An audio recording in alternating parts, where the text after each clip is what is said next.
Good afternoon. It's a very good afternoon because at long last I can announce a ceasefire and a hostage deal has been reached between Israel and Hamas. For more than 15 months of conflict that began with Hezbollah's brutal massacre on October the 7th, more than 15 months of terror for the hostages, their families, the Israeli people, more than 15 months of suffering by the innocent people of Gaza.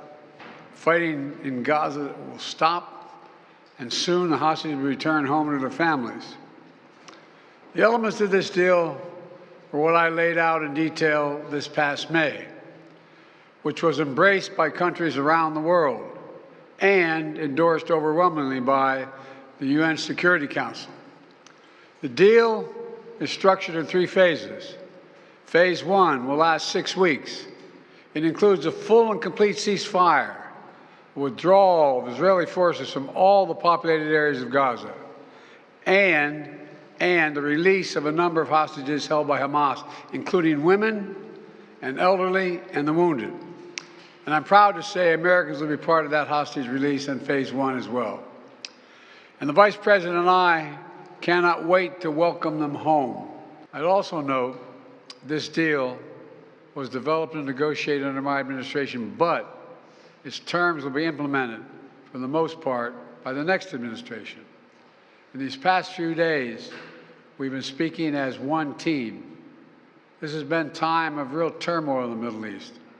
But as I prepare to leave office, our friends are strong, our enemies are weak, and there's a genuine opportunities for a new future. You know, during the next 6 weeks, Israel will negotiate the necessary arrangements to get Phase 2, which is a permanent end of the war. Let me say it again, a permanent end of the war.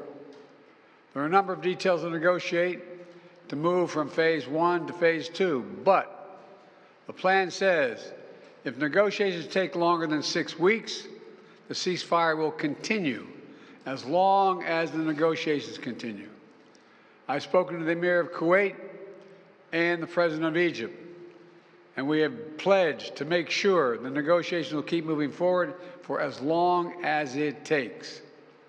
Then, when Phase 2 begins, there will be an exchange for release of the remaining living hostages, including male soldiers, and all remaining Israeli forces will be withdrawn from Gaza, and the temporary ceasefire will become permanent. And finally, Phase 3, any final remains of hostages who have been killed will be returned to their families, and a major reconstruction plan for Gaza will begin. This is the ceasefire agreement I introduced last spring.